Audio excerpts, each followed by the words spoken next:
حضرت عبداللہ ابن سلام رضی اللہ تعالیٰ عنہ فرماتے ہیں کہ میں یہودیوں کا بہت بڑا عالم تھا. ملنگ شلنگ بندے مطمئن کرنے آسان ہوتے ہیں، عالم فاضل پڑھے لکھے بندے کو کسی بندے کا مطمئن کرنا، متاثر کرنا بڑا مشکل ہوتا ہے.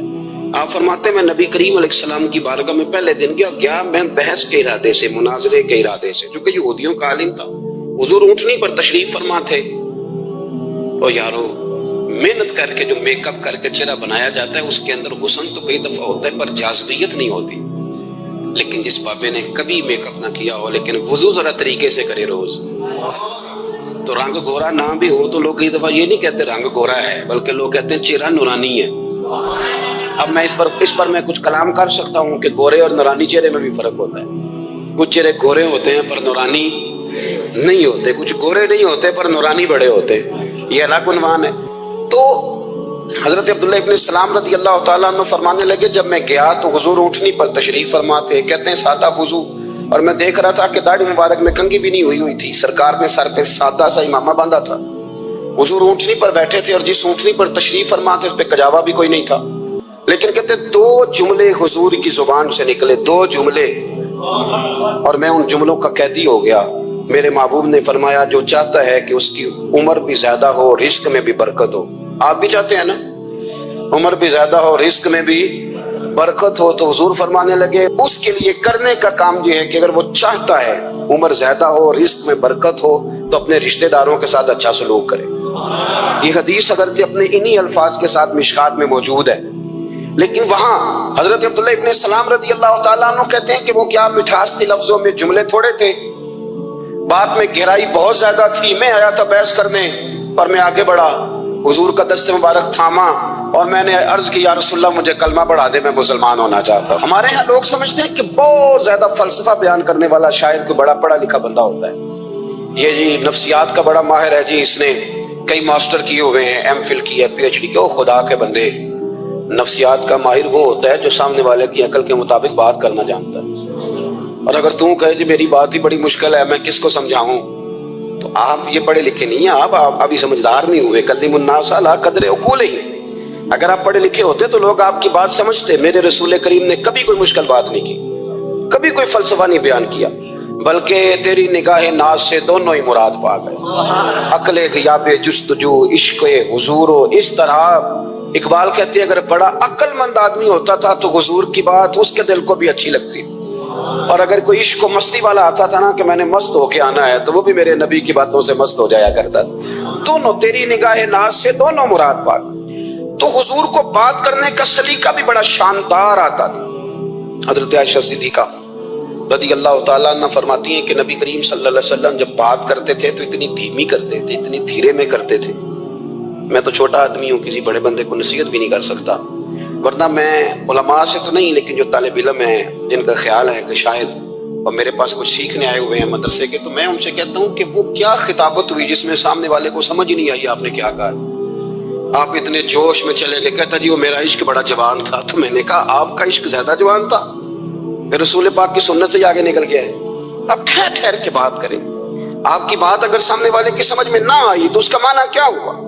اسی طرح سے ہماری نعت خوانی کا ماحول ہوتا ہے، 6 بندے نعت پڑھ رہے ہوتے ہیں، ایک اسپیکر ادھر ہوتا ہے ایک ادھر ہوتا ہے، کوئی سمجھ نہیں آتی ہے کیا کہہ رہے ہیں. اور پھر اس کے ساتھ ساتھ وہ یہ بھی مطالبہ کر رہے ہوتے ہیں کہ ہاتھ بھی کھڑے کرو جنو جنو عشق. میں کہ انج نہیں کہی دا، ویسے تو کہہ چلو پڑھ لیں، ورنہ اگر آپ ایسے ہی استاد بائی پاس والے بیچارے کو تو ہارٹ اٹیک ہو جائے گا ہاتھ کھڑا کرے گا، تو وہ بھی عاشق رسول ہی نا. لیکن یہ قسمیں نہ ڈالیں، یہ کوئی طریقہ ہی نہیں ہے، نہ کہیں دین اس کی اجازت دیتا ہے. ہم نے تو یہ سنا ہے کہ صحابہ کہتے ہیں جب اللہ کے حبیب گفتگو کرتے تھے تو ہم یوں بیٹھتے تھے کہ ہمارے سروں پہ پرندے بیٹھے ہو، تو حرکت بھی نہیں کرتے تھے. تو بہرحال جو بات عرض کرنی ہے اس پر غور کریں. جناب عائشہ صدیقہ کہتی ہیں ٹھہر ٹھہر کے بات کرتے، آہستہ. اور یہ لفظ آپ کو یاد رکھنا ہے. سیدہ عائشہ صدیقہ کہتی ہیں جب حضور گفتگو کرتے تھے نا تو اگر ہم نبی پاک کے الفاظ کو گننا چاہتے تھے تو گن بھی سکتے تھے، گننا چاہتے تو گن بھی. ایک تو آپ کی جو سادگی ہوگی وہ اصل ہوگی، ملمہ سازی سے نکلے. پہلے ہماری شادیوں پہ دولار دلہن جاتے تھے بیوٹی پارلر، اب سارا خاندان جاتا ہے. اس میں حسن نہیں ہوتا، اس میں بے وقت ہو جاتا ہے آدمی. آپ کو جو رب کریم نے بنایا ہے اس سے زیادہ شاندار آپ کو کوئی بنا سکتا ہے؟ الذی خلقک فسواک فعدلک فی ای صورت ما شاء رکبک. اللہ فرماتا ہے جو میں نے تیرا چہرہ بنایا ہے نا یہ میری چاہت ہے، میں نے جیسا چاہا ہے تجھے بنایا ہے، تو مجھے تجھے وہ چہرہ پسند کیوں نہیں جو میرے رب نے بنایا ہے؟ یہ چاہت ہے الذی خلق کا جس نے تمہیں پیدا کیا، فسواک فعدلک، پھر ہموار کیا، پھر برابر کیا، اور فی ای صورت ما شاء رکبک، پھر جس صورت میں اس نے چاہا تجھے ترکیب کیا۔ تو پہلی بات، اور دوسری بات گفتگو کریں تو ذرا تھوڑا سا نا موقع دے کسی اور۔ کچھ لوگ ایسے ہوتے ہیں جن کے پاس آپ بیٹھے ہیں تو بس وہی بولیں گے، آپ نہیں بول سکتے، اب وہی بات کریں، گفتگو کریں، معنی خیز کریں، اتنی باتیں نہ کریں کہ پھر آپ رہ جائیں، کم بات کریں، اور جتنی کریں وہ وزنی کریں تاکہ آپ کی بات کا ایک خاص حجم ہو، ایک وقار ہو۔ اللہ کے محبوب بات کرتے تو اس بات کے اندر وزن ہوتا، وقار ہوتا۔ ہمارے صاحب رحمۃ اللہ علیہ ہمیں اکثر حکم دیتے تھے تقریر تھوڑی کرنا، نعت کے 2-3 شعر پڑھنا، تو میں نے ایک دن عرض کی حضور کیوں؟ فرمانے لگے اللہ رسول کی بات کو بے وقت نہ کر دینا کہ لوگ سننا نہ چاہیں اور تم جبرن سناؤ۔ فرمایا رنگ اس طرح کا ہونا چاہیے کہ لوگوں میں دلچسپی ابھی ہو اور بات ختم ہو جائے، اس کو بے وقت کر دینا ایک زبردستی آپ تو اچھی گفتگو کریں، معنی خیز سنیں۔ ایک حدیث پاک حضرت ابو بردہ رضی اللہ تعالیٰ ایک صحابی ہیں، البدایہ والنہایہ میں روایت آپ کو ملے گی۔ وہ کہتا ہے میرا اپنی بیوی سے اختلاف ہو گیا۔ بیوی سے جب بندہ راضی ہوتا ہے تو بڑا ہی راضی ہوتا ہے، پھر وہ کہتا ہے کہ جیسی میری ہے ویسی کسی کی بھی نہیں، اور جب ہوتا ہے نا ناراض تو پھر وہ منگنی سے کہانی شروع کرتا ہے کہ جب میری منگنی ہوئی تھی تو تیرے چاچے نے مجھے گورا تھا، اور پھر وہ دن جب رکھے تھے اس دن جو کام ہوا تھا اس کا بھی ذکر، اب اختلاف جو ہو گیا، اور جب آپ کسی سے ناراض ہوتے ہیں پھر اس کی خامیاں ساری سامنے آ جاتی ہیں۔ پھر وہ کہتا ہے شادی والے دن تیرے ابے نے صحیح سلوک نہیں کیا، یہ جو مجھے کپڑے دیے تھے جو کو پہننے والے تو نہیں نا، تو میری اماں، اب اختلاف ہو گیا۔ اب ہم کیا کرتے ہیں، جو قریب والے لوگ ہوتے ہیں وہ اس پر تھوڑا تیل اور ڈالتے ہیں، وہ کہتے ہیں نہیں تینوں تو پتہ ہی نہیں، جتنے بڑیاں گلاں تو پتہ ہی نہیں، تو تے شادی تو 15 دن بعد سعودی عرب ٹر گیا ساڑھے کو سن کہانیاں، ہم تمہیں بتاتے ہیں تاکہ تباہی اور اترے۔ اس طرح نہ کریں، آپ ایک آدھ بات کہہ کے چلے جاتے ہیں، ان بیچاروں نے اکٹھے رہنا ہوتا ہے، ان کی زندگی دوزخ بنی رہتی ہے، ان کو قریب کریں۔ اللہ کے رسول تو کسی کا نکاح کرتے تھے تو میاں بیوی کے درمیان محبت کی دعا فرماتے تھے۔ تو وہ صحابی آئے تو اپنی بیوی سے ناراض تھے، تو انہوں نے بات شروع کر دی، کہنے لگے یہ بھی کرتی ہے، یہ بھی کرتی ہے، یہ بھی کرتی ہے، یہ بھی غلطی ہے، یہ بھی غلطی ہے، یہ بھی کوتاہی ہے، بڑی باتیں سنائی۔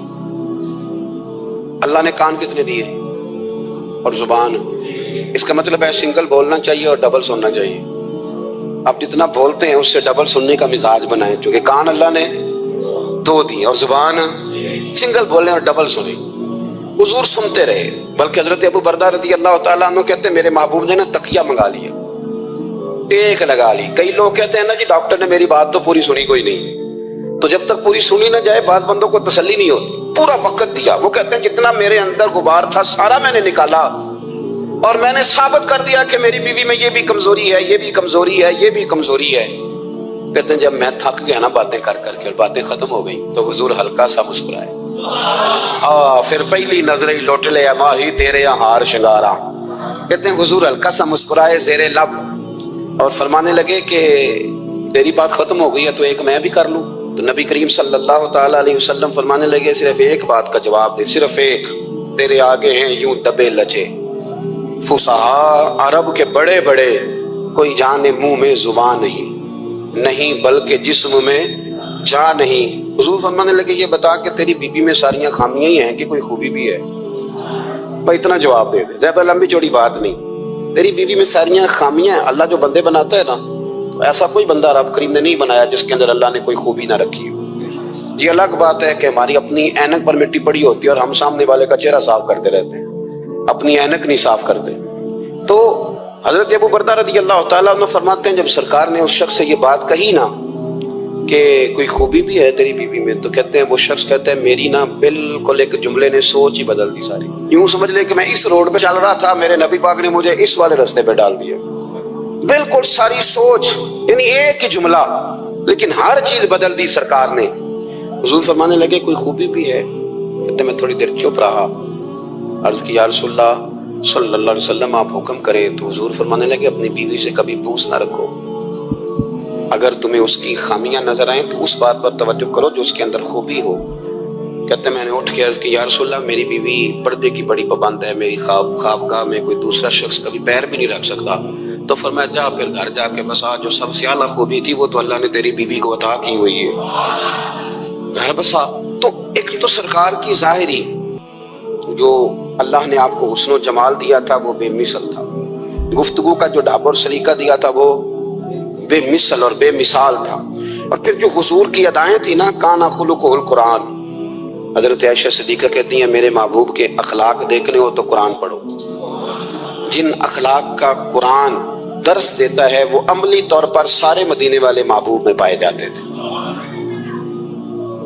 جو سب سے بہترین عادت تھی نا، بہترین ترین عادت، وہ اللہ نے میرے رسول کریم کو عطا فرمائی۔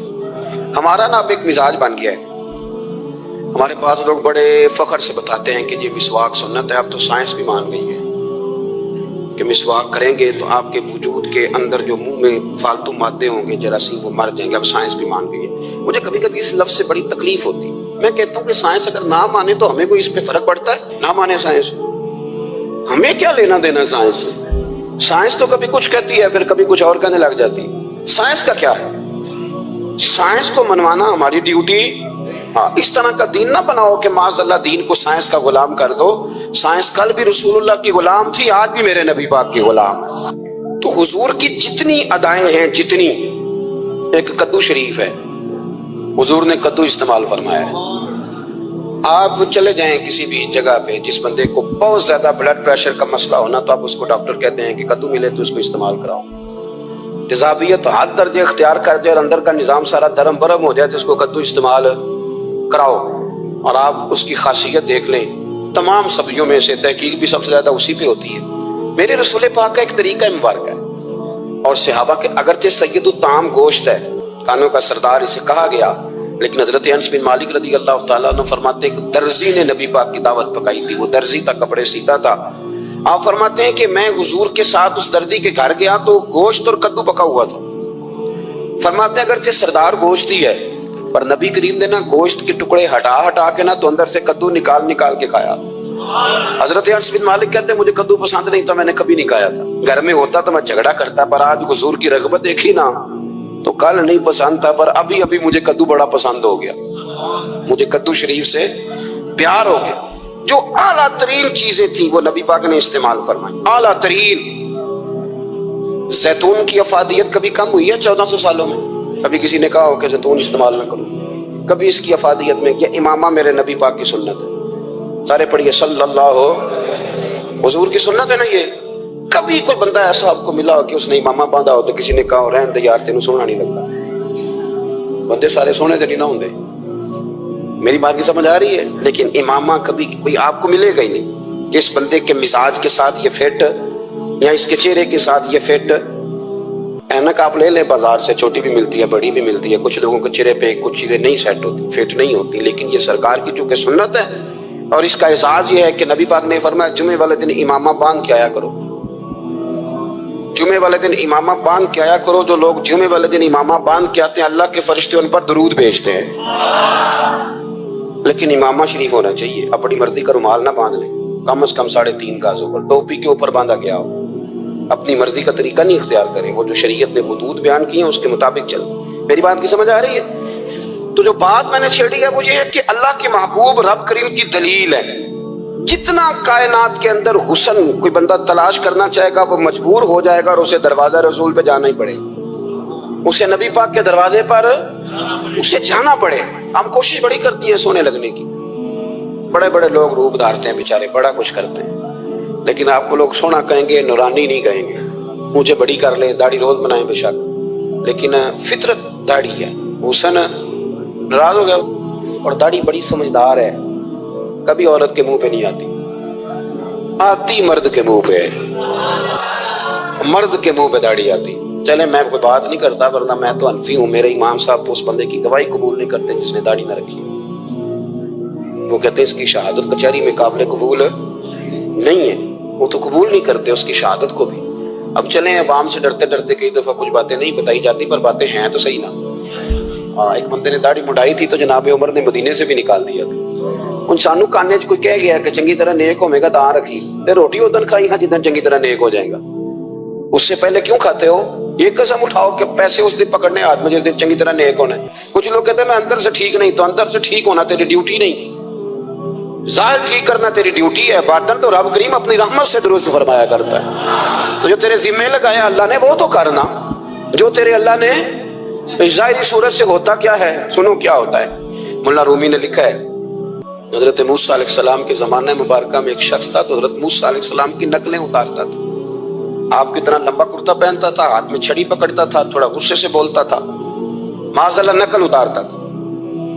جناب موسیٰ کلیم اللہ علیہ السلام کی قوم کا جب غلبہ ہوا تو انہوں نے نکال دیا اس کو، تو نقلیں اتارتا ہے، وہ نکل گیا،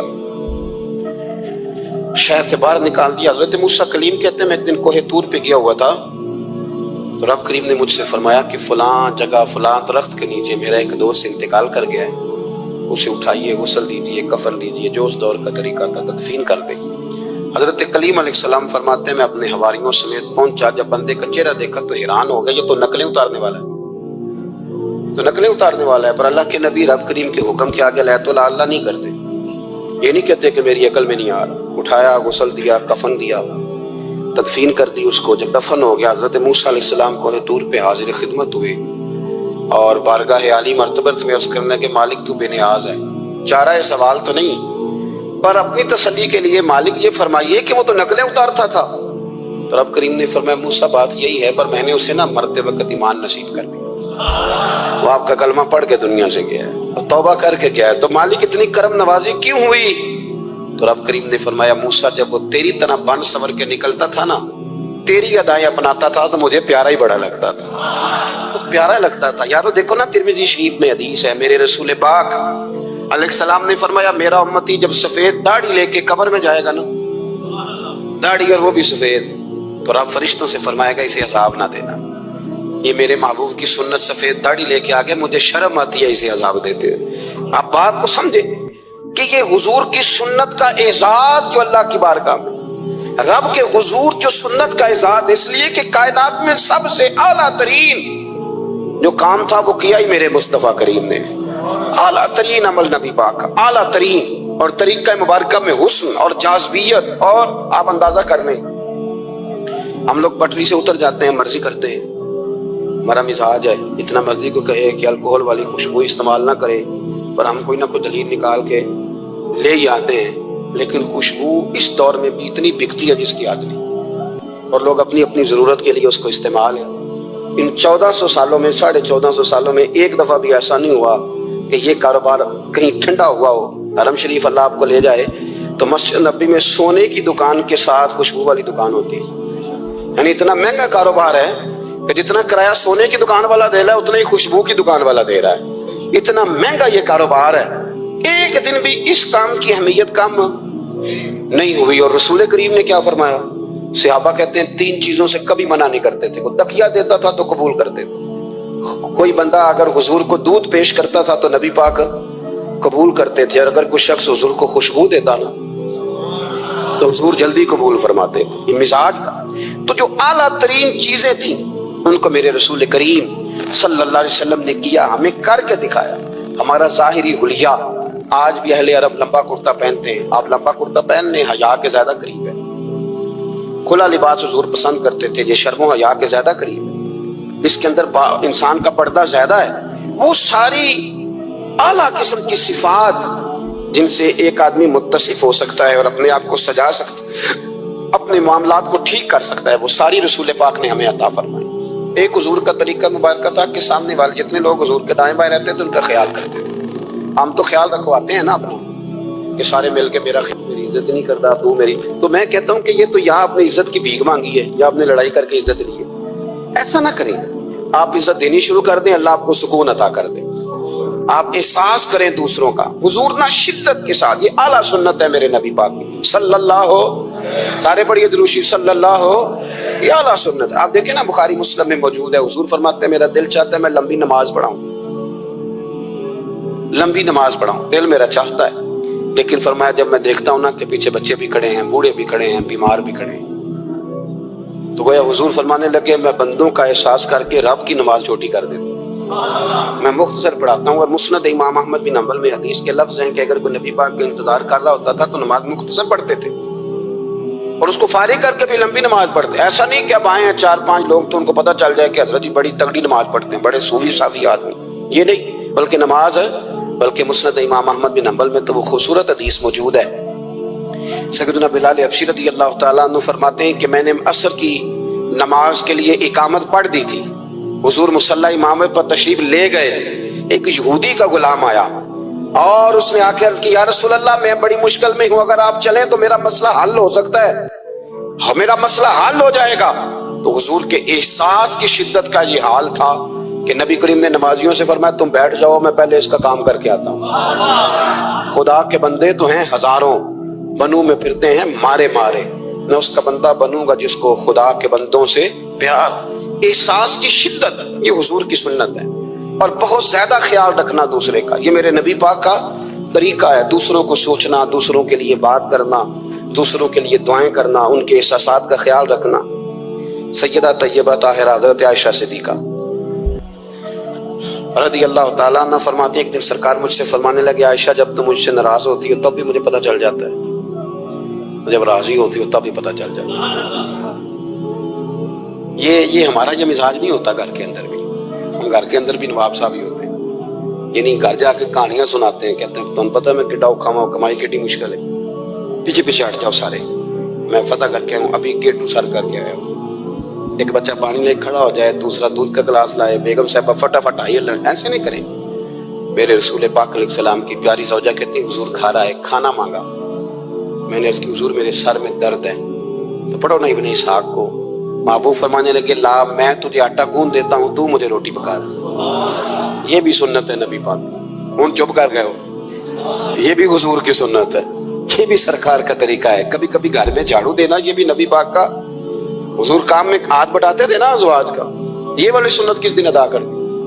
ایک دن میں نے جمعے میں یہ بات کی تو ایک بچہ مجھے کہنے لگا حضرت صاحب یہ سنت ادا سے کر لیجیے پر ساڑھے ابے بھی سمجھاؤ، ہنسنا نہیں جی مسجد میں اونچا۔ کہنے لگے وہ بیگم صاحبہ ایک دن بیمار تھی اور سخت بیمار تھی، تو میں نے چائے کا کپ بنا دیا، حالانکہ بیچاری مجھے روز بنا کے دیتی ہے، تو میں نے بنا دیا تھا، ابا جی کہنے پتر رائے دی آتا نہ خراب کر لیں، تو اب آپ تو سنت کچھ اور بیان کر رہے ہیں، میں کہ تسی شروع کرو نا تاکہ تواڈے بچے نہ یہ سوال کرن کہ آج تسی کر رہے ہو، تو اس میں بھی کوئی حکمت ہوگی۔ بزرگ اگر کوئی بات کرتے ہیں تو وہ بھی کوئی اتنی بری نہیں ہوتی، اس کے اندر بھی کوئی نہ کوئی حکمت ہوتی ہے، لیکن اپنے گھروں کے ماحول میں خوبصورتی لائیں، یہ سٹیٹس نہیں اہل اسلام کا۔ بات سمیٹنے کی طرف آ رہا ہوں۔ حضرت عائشہ صدیقہ رضی اللہ تعالیٰ عنہ فرماتی ہیں حضور فرمانے لگے کہ جب تم راضی ہوتی ہو تب بھی مجھے پتہ چل جاتا ہے، اور جب ناراض ہوتی ہو تب بھی۔ تو میں نے کہا یا رسول اللہ صلی اللہ علیہ وسلم وہ کس طرح؟ آنکھیں میں نے کھول لی، حضور کس طرح؟ تو دیکھو نبی پاک سامنے والے کے جملوں کا بھی احساس کرتے، خیال کرتے کہ سامنے والا کہاں سے بات کر رہا ہے۔ اللہ کے محبوب فرمانے لگے تمہیں اگر کبھی قسم کھانی ہو نا، تمہارا مزاج ہے، قسم کھانی پڑے اور تم مجھ سے ناراض ہو تو پھر تم کہتی ہو مجھے ابراہیم کے رب کی قسم، اور جب تم راضی ہو اور قسم کھانی پڑے تو کہتی ہو مجھے محمد مصطفیٰ کے رب کی قسم۔ تو جناب عائشہ کہتی ہیں میں زبان سے ہنس رہی تھی اور آنکھیں میری آنسو برسا رہی، میں نے کہا محبوبہ اتنا خیال کرتے، یہاں تک آپ کو احساس، یہاں تک پتہ ہوتا ہے، یہاں تک میرے رسول کریم علیہ السلام لوگوں کا احساس کرتے، خیال کرتے، شوق پیدا کرتے، وارفتگی ہوتی۔ کئی دفعہ حضور فرض نماز پڑھ کے گھر چلے جاتے، تھوڑی دیر کے بعد آتے مسجد میں نماز پڑھ لیں۔ کئی دفعہ قاضی اعجاز مالکی رحمۃ اللہ علیہ اس کو لکھنے کے بعد اس کی شرح میں فرماتے ہیں اصل بات یہ تھی کہ حضور جب تک مسجد میں رہتے تھے صحابہ ادباً بیٹھے رہتے تھے، تو حضور فرماتے ہیں میں جاؤں گا نہیں تو یہ بھی نہیں جائیں گے، تو سرکار گھر تشریف لے جاتے تاکہ لوگ اپنے اپنے کام میں لگ جائیں اور پھر حضور واپس آ جاتے۔ ایک تو اپنی ظاہری وضاحت میں سادگی لائیں۔ ہماری بہت ساری مشکلات کی اصل وجہ یہ ہے کہ تکلف بڑا بڑھ گیا، بڑا تکلف بڑھ گیا۔ ہم کوشش کرتے ہیں دوسروں کے برابر جانے کی، ہمیں کیا ضرورت پڑی ہے دنیا سے مقابلہ کرنے کی؟ ہم نے تو اللہ رسول کی رضا کے اندر رہنا ہے، اور دنیا میں سب سے بہترین شخص وہ ہے جس کے پاس مال تو ہے پر لالچ کوئی نہیں۔ اپنے آپ کو پیچھے لائیں۔ دوسری بات یہ کہ اپنی گفتگو بڑی صاف ستھری کریں، سادی کریں، اس کے اندر کوئی تکلف نہ برپا کریں، بات سامنے والے کی عقل کے مطابق کریں۔ اور تیسری بات یہ کہ اپنی عادات میں، اٹھنے بیٹھنے میں، چلنے پھرنے میں اپنا تھوڑا سا خیال کریں۔ اور ایک بات اور آپ کو عرض کروں، یہ آپ کو زیادہ دیر محنت نہیں کرنی پڑے گی، اگر تھوڑا سا وقت آپ اپنے آپ کو دے دینا۔ اور اقبال کہتے ہیں اپنے من میں ڈوب کر باجا سراغ زندگی، چل تو اگر میرا نہیں بنتا نہ بن، اپنا تو بن، اپنا تو بن۔ تھوڑا اپنے اوپر بھی تو محنت کر لیں کہ ساری زندگی دوسروں کی اصلاح کرتے رہنا۔ دوست کوشش کریں اپنی عادات پہ 2 4 5 ہفتے کے لیے محنت کریں تاکہ عادتیں سنور جائیں، تاکہ طبیعتیں بدل جائیں۔ ایک حدیث پڑھتا ہوں اور اپنی بات کو سمیٹتا ہوں۔ میرے رسول کریم صلی اللہ تعالی علیہ وآلہ وسلم نے فرمایا کہ اگر اللہ اخلاق کو چہرہ دیتا نا، یہ جو عادات ہوتی ہیں، اور عادات سے مراد صرف میٹھا بولنا نہیں بلکہ لالچ نہ کرنا بھی خلق ہے، تھوڑے پہ راضی رہنا بھی خلق ہے، سچ بولنا بھی خلق ہے، غیبت سے بچنا بھی اصل اخلاق یہ ہے۔ میٹھا تو کئی دفعہ لوگ اپنے مطلب کے لیے بھی بول لیتے ہیں، وقتی طور پر کام نکالنے کے لیے بھی بول لیتے ہیں۔ تو حضور نے فرمایا کہ اگر خلق کو اللہ تبارک و تعالیٰ چہرہ عطا کرتا تو کائنات میں سب سے بہترین چہرہ حسن اخلاق کا ہوتا، سب سے اچھا اور خوبصورت۔ اور فرمایا اگر بدخلقی کو اللہ چہرہ دیتا تو بدصورت ترین چہرہ اس کا ہوتا۔ اس کا کیا معنی ہوا کہ اگر ہمارا کردار اچھا ہے، سوچ اچھی ہے، لوگوں کے بارے میں نظریہ اچھا ہے، احساس ہے، تو پھر ہمارے اندر دنیا کا سب سے خوبصورت انسان موجود۔ لیکن اگر ہمیں اپنی ذات کے علاوہ شے نظر ہی کوئی نہیں آتی، ہم خود غرض ہیں، جھوٹ بولتے ہیں، غیبت کرتے ہیں، بدنگاہی کرتے ہیں، لوگوں کے بارے میں بدگمانی کرتے ہیں، کسی کو حقیر سمجھتے ہیں، ذات پات کے جنگل میں الجھے ہوئے، تو پھر ہمارے اندر ایک بدصورت۔ میرے رسول پاک سید عالم نور مجسم صلی اللہ علیہ وسلم نے جو لوگ تیار فرمائے، نیند تو نہیں آ رہی آپ حضرات؟ نبی پاک نے جو لوگ تیار فرمائے، حضرت کعب بن مالک رضی اللہ تعالی، حضور نے فرمایا چلو تبوک پہ میرے ساتھ، سارے چلو، سب تیار ہو گئے۔ حضرت کعب بن مالک فرماتے ہیں مجھے گھوڑا بڑا دوڑانا آتا تھا، نیزہ بڑا چلانا آتا تھا، تلوار کا میں بڑا دھنی تھا، میں مالدار بھی تھا، میرے پاس بڑی وسائل تھے۔ حضور چلے گئے تو میں نے، یہ بخاری ہے، فرماتے ہیں میں نے سوچا کہ میں چلا جاؤں گا، کل میں گھوڑا دوڑاؤں گا، میں نے پیچھے پہنچ جانا، پرسوں چلا جاؤں گا، ترسوں بس سستی ہو گئی، نہ جا سکا۔